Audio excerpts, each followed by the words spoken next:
হ্যাঁ, এখন পাইছো? হঠাৎ করে কেটে গেল, কেন কাটলো কোনো নাই, কোনো ডেফিনেশন নাই। হুম, এটা কোনো ডেফিনেশনও পাই না, কোনো কিছুই পাই না। এগুলো কি জুম ফুম এগুলো দিয়ে কাজ করা? আচ্ছা, যাই হোক, এখন আমরা আসি রান লেন্থ কোডিং এর। আমরা জাস্ট কয়েকটা উদাহরণ দেখলাম যে যদি একটা ফ্যাক্স এর সিসিটি গ্রুপ 3 হয়, 1D ডাটা হয় এবং 2D স্ট্যান্ডার্ড বাইনারি ইমেজ হয়, তাহলে কতটুকু কোডিং গেইন হবে তার একটা ফর্মুলা দেওয়া আছে। সিম্বল বেসড কোডিং, এটা বি।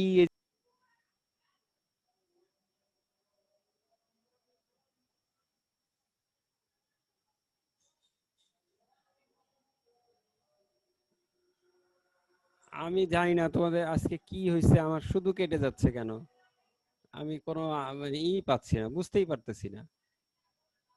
হ্যাঁ, আচ্ছা, যাই হোক, আহ, যেটা বললাম সিম্বল কোডিং, যেমন ধরো ডান দিকের এমনি জাস্ট উদাহরণ দেখাইতেছি, সিম্বল বি এ, তাহলে টোকেন যদি আমরা 0 বলি এবং তার যদি সাথে একটা ট্রিপলেট দিয়ে দিই, ট্রিপলেট বলতে তার সেন্ট্রয়েড মানে যদি আমরা বলি, তাহলে আমরা মানে ট্রিপলেট বলতে যে কোথায় লোকেশনটা আর যদি এইটা বলে দেই, সিম্বলটা বলে দেই, তাহলে আলটিমেটলি পুরা সিম্বলটাকে আমরা খুব সংক্ষেপে কয়েকটা টোকেন দিয়ে আর কতগুলা ট্রিপলেট দিয়ে লিখতে পারি। এখানে কম্প্রেশন ভালোই অ্যাচিভ করা যায়। দেন আসো সিম্বল বেসড কোডিং এর উদাহরণ, সেটা হচ্ছে জেবিক 2 সাধারণত ব্যবহার করে।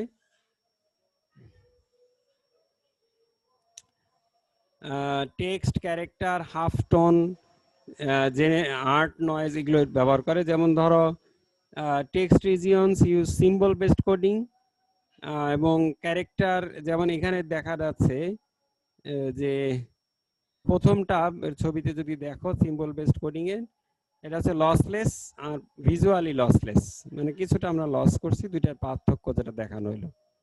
ঠিক আছে, এটা হচ্ছে আমাদের ইসের কোডিং কি বলে, ওই সিম্বল বেসড কোডিং এর জাস্ট একটা উদাহরণ দেখানো হলো। আছে বিট প্লেন কোডিং, এটা আরো ইন্টারেস্টিং। সেটা হচ্ছে যদি আমরা একটা বিট প্লেন, তো বুঝছো ওটা আগেই আমরা পড়াইছি যে প্রতিটা 8টা বিট যদি থাকে, তো দেখা যায় যে এইগুলাকে যদি অর করা যায়, তাহলে আমার যে একই জিনিস থাকলে রিডান্ডেন্সিকে খুব ভালো ব্যবহার করা যায়। আমি ছবিগুলো দেখাই তাহলে বোধহয় that will be much more easier. Example of monochrome image top left, compression by binary grayscale liberation, যদি আমরা করি কম্প্যারিজন করি আমরা, তাহলে প্রথমে হচ্ছে ফার্স্ট 4 MSBs, একটা হচ্ছে উপরেরটা হচ্ছে তোমার গ্রে কোড, বাইনারি কোড, আর একটা হচ্ছে গ্রে কোড। তো এটা ধরো, এটা কিভাবে আমি বুঝাবো তোমাদের, যেমন ধরো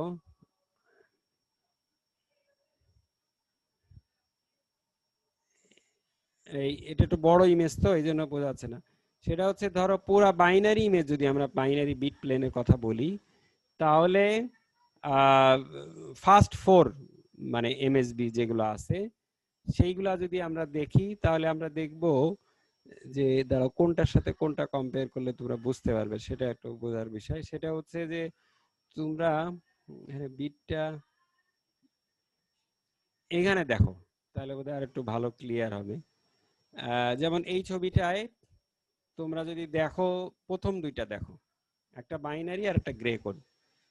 তো এই দুইটা ছবির ভিতরে পার্থক্যটা কি? পার্থক্যটা হচ্ছে এখানে সাদা কালোটা অনেক বেশি চেঞ্জ হয়েছে, কিন্তু তুমি ডান দিকের ছবিটা দেখো, যে মনে হবে একটা স্ট্রাকচার, অর্থাৎ কালোর পাশে কালো আছে, সুতরাং এখানে ভ্যারিয়েশনটা অনেক কম হয়েছে। সুতরাং এখানে আমরা মানে অন্য যেমন ধরো নিচের দুইটা, এটা খুবই র্যান্ডম একটা জিনিস দেখাচ্ছে, কিন্তু এখানে একটা ডাটা মনে হচ্ছে যে একটা স্ট্রাকচার আছে। তাহলে যত স্ট্রাকচার থাকবে তত আমার সুবিধা। যেমন ধরো এই নিচের দুইটা দেখো খেয়াল করে, যে এই যে উপরের দুইটাই দেখো, উপরের দুইটাতে দেখবা যে কালো রিজিয়নটা বেশি, সাদা রিজিয়নটা কম। মানে যে জায়গাটা অনেক ভ্যারিয়েশন ছিল, ভ্যারিয়েশনটাকে কমাই দিছে। হ্যাঁ, যদি ভ্যারিয়েশন, যেমন নিচের বাম দিকের দুইটা দেখো, যেখানে অনেক কালো আছে এখানে অনেক সাদা হয়ে গেছে। তার মানে যেটা হচ্ছে যে আমরা কনটেক্সট বা কোরিলেশন গুলাকে আমরা বেশি ব্যবহার করতে পারি। হ্যাঁ, তো যাই হোক, এইটার একটা বিষয় আছে, সেটা হচ্ছে যে গ্রে কোডের ক্ষেত্রে আমরা যদি 127 এইভাবে বলি, মানে 120টির ক্ষেত্রে এটা, তাহলে সুতরাং আমরা একটা সিম্পল ওভারহেড যদি পিডিএফ রিপ্রেজেন্টেশনে করি ইমেজ বিট প্লেনসে, তাহলে আমরা একটা মানে ওভারহেড বলতে আমরা যে ওই অর অপারেশন যদি আমরা করি, তাহলে আমরা মানে এটা পেতে পারি, কম্প্রেশন পেতে পারি। তো এটা গেল এক ধরনের। এরপরে আসে মোস্টলি ইম্পর্টেন্ট যেটা, সেটা হচ্ছে ব্লক ট্রান্সফর্ম কোডিং। এটা কি করা হয় সাধারণত, মেইনলি আমি যদি জেপেগ এর কথা বলি, আগে ইমেজটাকে ভাগ করা হয় N by N sub image, forward transform করা হয় DCT, then quantize, then symbol encoder, then compressed image, just রিভার্সটা হচ্ছে ডিকোডার। ব্লক ট্রান্সফর্ম যদি আমরা বলি যে একটা ফরওয়ার্ড ট্রান্সফর্ম থাকবে, ইনভার্স ট্রান্সফর্ম থাকবে, একটা 2D কার্নেল থাকবে যেগুলো সেপারেবল। যদি ডিএফটি কার্নেলস হয় তাহলে কি, যদি এবং ডিএফটি বেসিস ফাংশনগুলো দেখতে কেমন হবে বিভিন্ন স্কেলের, সেটা দেখার হলো। একটা হেডামার্ড ট্রান্সফর্ম যদি হয়, সাধারণত এটা 2 স্কেল হয় মাত্র, সেই হ্যাডামার্ডের হয় হচ্ছে অল্টারনেটিভলি 1 অ্যান্ড ইসের মতো। এটা অনেকটা ইসের মতো, অ্যাডামারটা অনেকটা ওই গতদিন পড়াইলাম হার ওয়েবলেটের মতোই, যে বাইনারি ভ্যালু যদি হয় তাহলে সেক্ষেত্রে তার কি হবে, মানে কার্নেল গুলা কিরকম হবে, তারপরে তাদের বিট পজিশন গুলা কেমন হবে, এগুলো একটু দেখানো হয়েছে। এই হ্যাডামার্ডের তোমার ব্লক ডায়াগ্রামটা, মানে বিভিন্ন বেসিস ফাংশনটা যে কেমন যদি আমরা হয়, যে যদি তার যে অর্ডার বাড়াইতে থাকি তাহলে কেমন হবে। যদি ডিসিটি বেসড হয়, ডিসিটির ফর্মুলা দেওয়া আছে, যা শুধু ডিসিটি। ডিসিটিটা বেশি ইম্পর্টেন্ট কেন, যে ডিসিটিটা আসলে যেটা করে সেটা হচ্ছে আনকোরিলেটেড। আগের জায়গা দেখো, আমরা কোডিংকে কোরিলেশনকে বা ডিকোরিলেশনটাকে ব্যবহার করে আমরা মানে কোডিং গেইন পাইছি, আবার এখানে কিন্তু ট্রান্সফর্ম কোডিং এ আমরা চাচ্ছি যেটা ডিকোরিলেশন করার জন্য, যে না আমি ওখানে কোনো আইডিয়াল কিছুই রাখবো না। তাই এই ডিসিটি কে অনেক সময় বলে কার্নেল লোয়েভ ট্রান্সফর্ম, জানো তোমরা যেটা, সেটার সাথে ডিসিটির এগুলো 2D বেসিস ফাংশন গুলো এরকম। তো আমরা যদি দেখি যে রিকনস্ট্রাক্টেড ইমেজ যদি আমরা 50% ট্রাঙ্কেট করে দিই, লো ইন্টেন্সিটির যেগুলো আছে সেগুলো যদি আমরা ফেলে দিই, তাহলে আমরা যেটা দেখব সেটা হচ্ছে যে একটা এফএফটি, মাঝখানে একটা হ্যাডামার্ড এবং ডিসিটি। তো যেটা বোঝা যাচ্ছে, খেয়াল করো, ডিসিটির সাথে অন্যগুলোর পার্থক্য হচ্ছে অন্যগুলোতে এজ স্ট্রাকচার বেশি, কিন্তু ডিসিটিতে খুব র্যান্ডম। অর্থাৎ মানে চারিদিকে বিভিন্ন কোনো এজ কম্পোনেন্ট বোঝা যাচ্ছে না। সুতরাং এটাতে যে ডিকোরিলেশন বেশি হয়েছে এফএফটি বা ডাব্লিউএইচটি থেকে, এটা বোঝা যায়। তো ট্রাঙ্কেশন কোফিসিয়েন্ট আমরা, এটা একটা জাস্ট জেপিজি কিভাবে করছে তার একটা উদাহরণ। হ্যাঁ, যে ট্রাঙ্কেশন করব, আমি একটা ভিজুয়াল কোয়ালিটি দেখব, ট্রাঙ্কেশন মাস্কিং ফাংশন যেটা আমরা বলবো, সেই মাস্কিং ফাংশন দিয়ে 10 করে গুণ করব, এবং সেটা কিভাবে সাজাবো সেটা একটা বিষয়। এখন আরেকটা বিষয় হচ্ছে যে WHT compression simple, but in terms of implementation ভালো, কিন্তু অত কম্প্রেশন ভালো করে না। ডিএফটি এবং ডিসিটি, এটা খুবই প্রশ্ন আসে যে কেন ডিএফটি ব্যবহার করব, ওয়াই নট ডিএফটি, ডিসিটি কেন করব। কারণ হচ্ছে এই যে দুইটা মেইনলি হচ্ছে যে রিপিটেশন অফ ডিএফটি, এটা একটা মানে গ্যাপ থাকে, অর্থাৎ প্রতিটা রিপিটেশন হইলে একটা করে গ্যাপ, কিন্তু হোয়ারঅ্যাজ যদি ডিসিটি হয় এখানে কোনো ট্রানজিয়েন্ট থাকে না, অর্থাৎ টু এন পিরিয়ডিসিটি বা এন পয়েন্ট পিরিয়ডিসিটি এটা বলে আর কি। টু এন পয়েন্ট পিরিয়ডিসিটি থাকার জন্য ডিসিটিটা ভালো কাজ করে। তো এখানে যদি আমরা মানে নিউমেরিক্যালি দেখি যে সাব ইমেজ সাইজ, একটা ইমেজকে যদি ছোট ছোট ব্লকে ভাগ করি 4, 8, 6, তো দেখা যায় যে ডিসিটিটা সবচেয়ে বেশি ভালো কাজ করে। এবং যদি ভিজুয়ালিও দেখো তাহলে দেখবা 8x8 সাব ইমেজটা সুন্দর মানে ইটা করে। এবং সাধারণত কমন চয়েস হচ্ছে 8x8 অথবা 16x16। তো বিট লোকেশন যদি আমরা বলি, ওই যে যেটা করা হয় সেটা হচ্ছে যে রাস্টার স্ক্যানিং মতো লেফট মোস্ট একটা মাস্কিং করা হয়, অর্থাৎ কোফিশিয়েন্ট গুলো, এটা যদি ধরো তোমার এটা হচ্ছে 8x8 একটা মাস্ক, যদি আমি বলি 8x8টা সাব ইমেজের যদি কোফিশিয়েন্ট গুলো যেমন 8, 7, 6, 4, 3, 2 বিভিন্ন রকম থাকে, তো এগুলাকে আমরা মাস্কিং করব কিভাবে, এই যে এখানে যেহেতু জিরো থাকে টপ লেফটে, সুতরাং এইগুলাকে 1 রেখে বাদ বাকিগুলাকে জিরো করে দিব। তো এইভাবে করে আমরা জোনাল কোডিং বলে।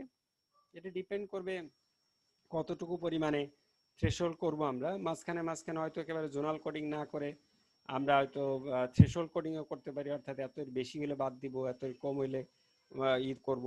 তারপরে সেগুলোকে রিঅর্ডার করা হয়, রিঅর্ডার করে তারপরে সেগুলোকে ডিকোড করা হয়। হ্যাঁ, তো যেটা বলতেছিলাম এটা হচ্ছে থ্রেশহোল্ড কোডিং আর এটা হচ্ছে জোনাল কোডিং। তো মোর অর লেস খুব একটা মানে পার্থক্য বোঝা যায় না, জোনাল কোডিং বা থ্রেশহোল্ড কোডিং একই জিনিস।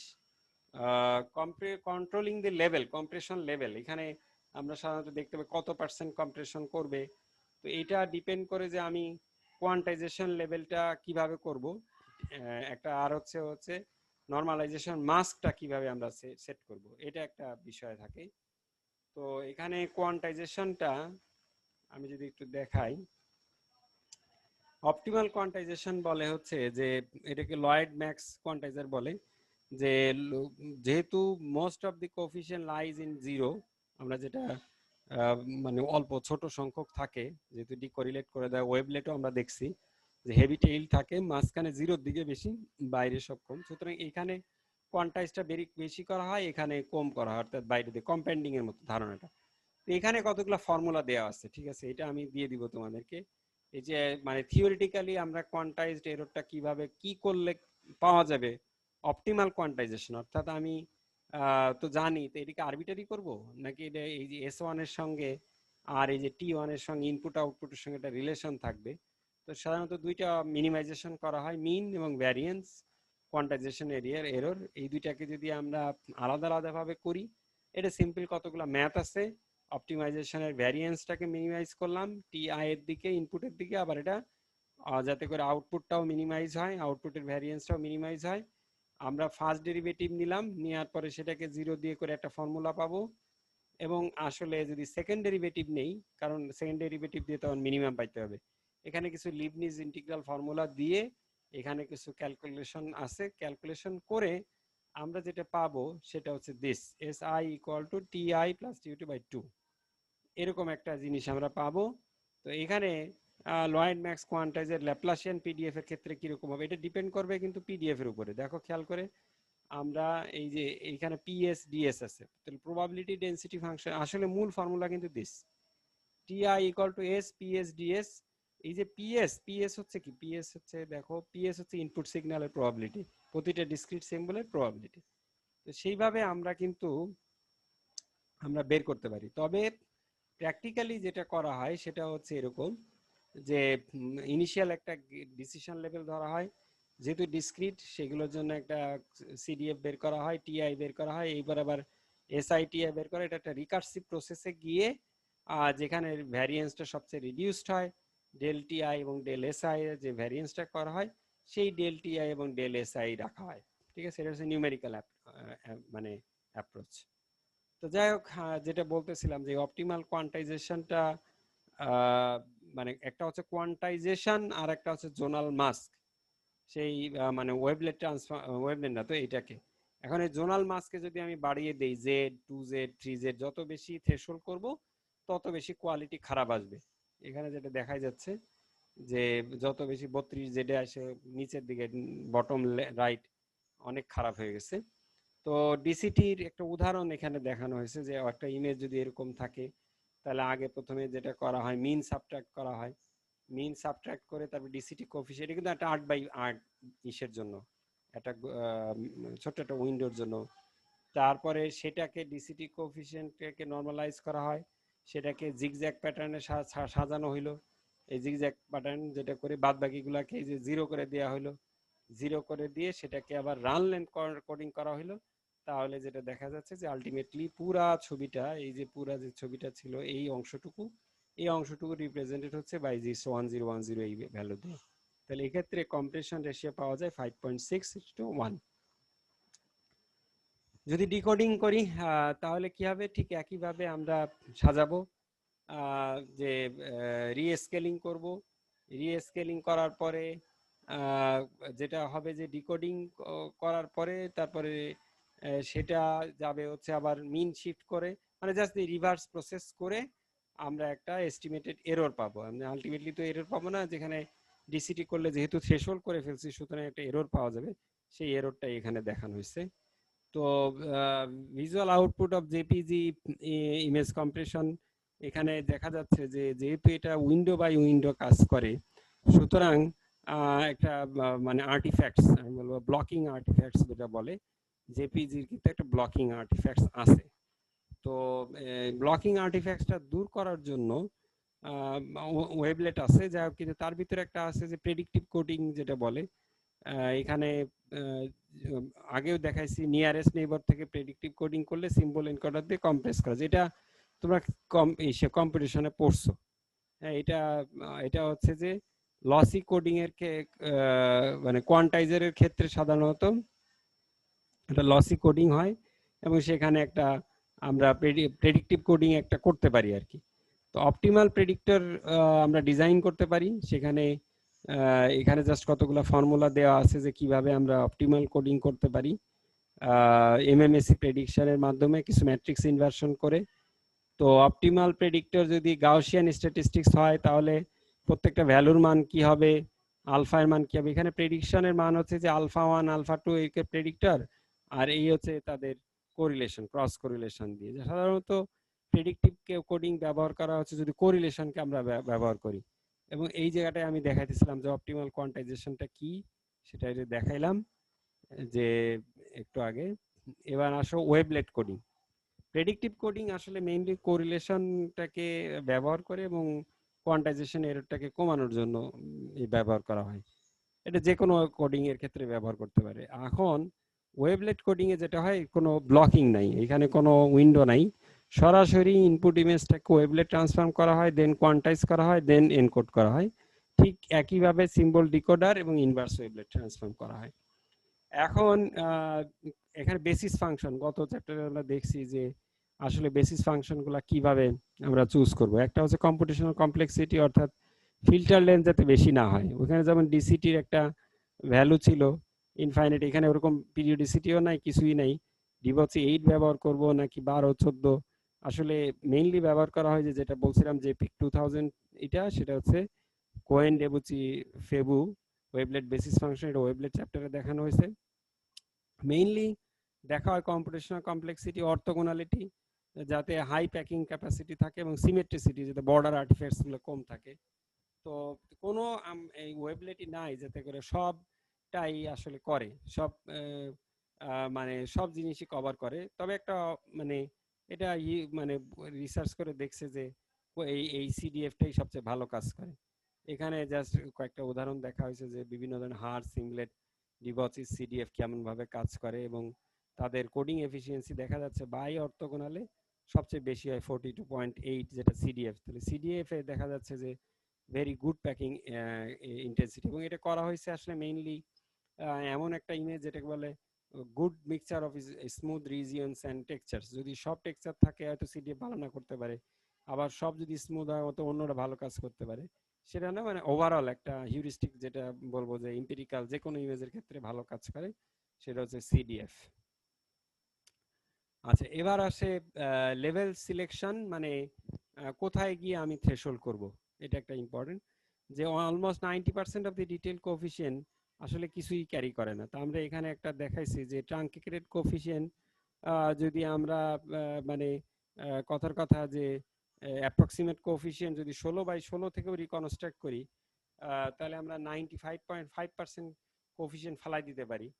তার মানে বুঝতেই পারতেছো 95.5% কোফিশিয়েন্ট ফালাই দিছি, এরর হচ্ছে মাত্র 4.63। সুতরাং wavelet is a very much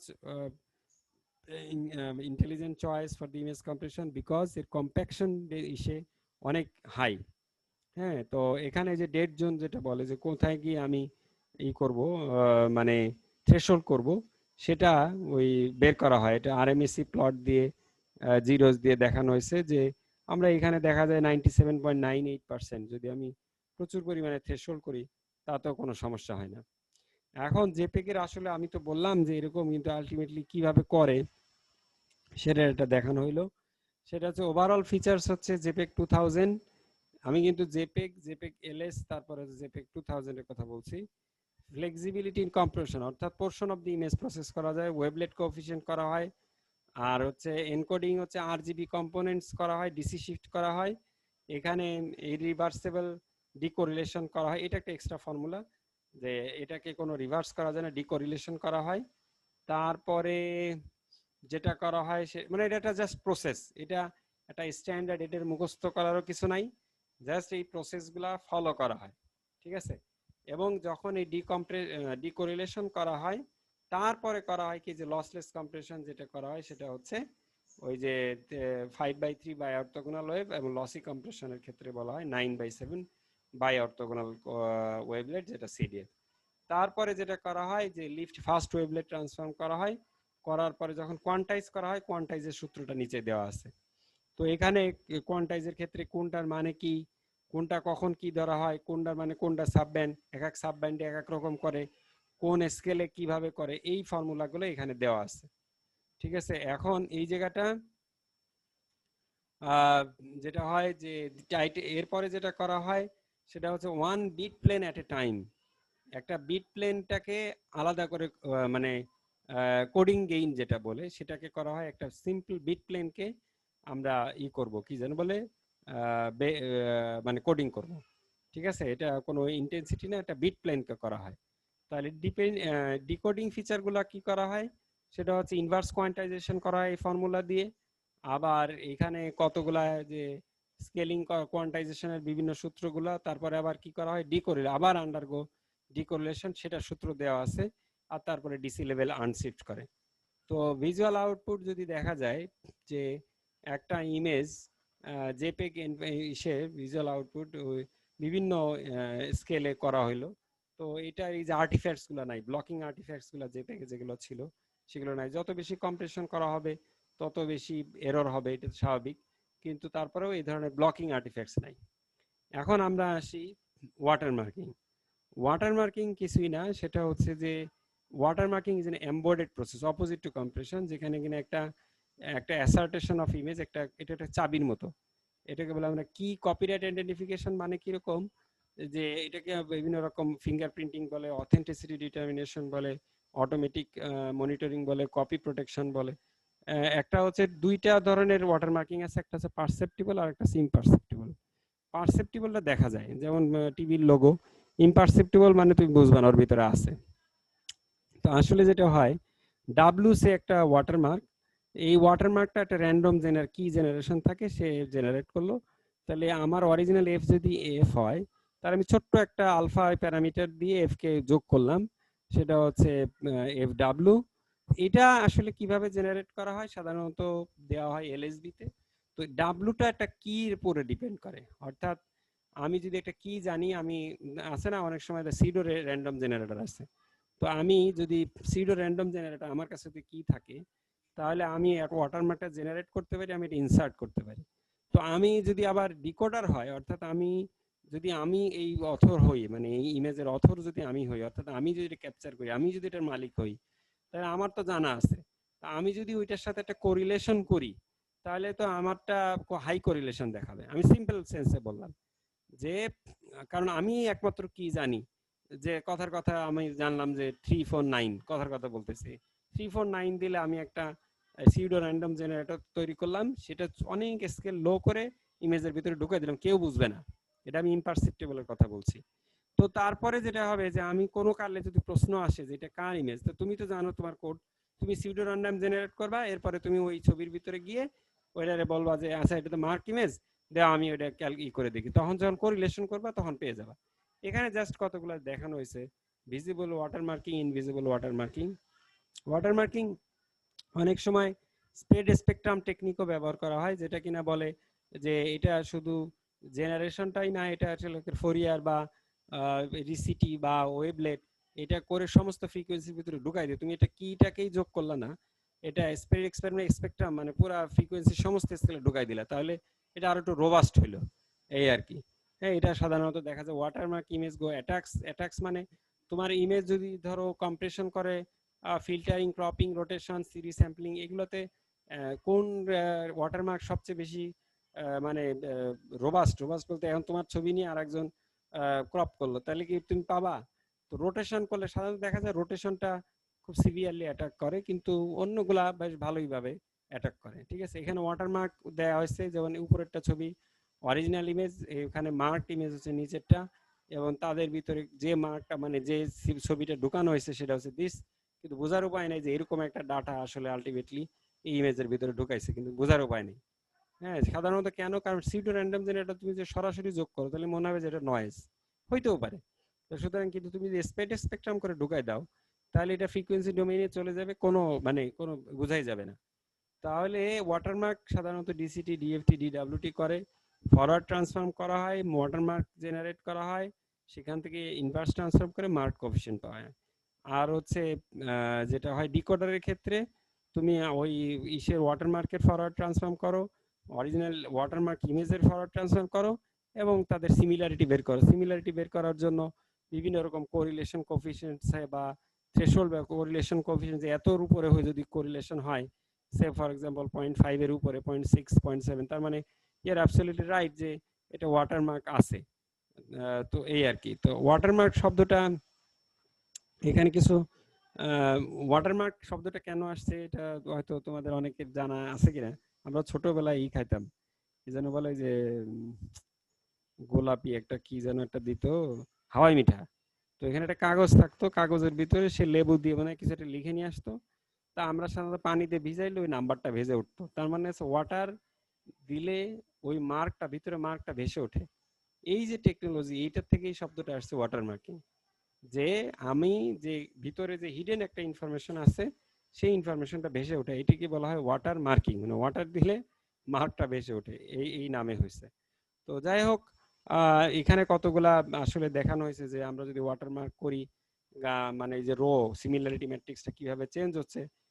দেখো খেয়াল করি, এফ এফ হচ্ছে একটু রোটেশন, এই রোটেশনের ফলে দেখা যাচ্ছে যে কোরিলেশনটা অনেক কমে গেছে। কিন্তু তুমি যদি বলো যে জেপিএস লগ কম্প্রেশন বা স্মুদিং, এগুলোতে খুব একটা কমতেছে না, এডাব্লিউজিএন কমে না, হ্যাঁ, হিস্টোগ্রাম ইকুয়ালাইজেশনও কমে না, কিন্তু রোটেশন এটা হয়ে যায়। তো যাই হোক, ছবিটা আসলাম, এখন এই ছবির এন্ট্রপি হাফম্যান কোডিং বের করতে পারবা। এই তারপরে এলজেডডব্লিউ যেটা দেখলাম ডিকশনারি কোডিং, এইগুলোই আর কি। দু একটা অঙ্ক আছে, যদি পারো এই অঙ্কগুলা করো। আর লয়েড ম্যাক্স ডিসিশন হয়, এটা তো দিয়েই দিছি তোমাদের। এল যদি 8 হয় তাহলে এইটা দেখাইতে হবে আর কি। এটা খুব সিম্পল একটা জিনিস। তো যাই হোক, আজকে মানে খুব তাড়াতাড়ি শেষ করলাম।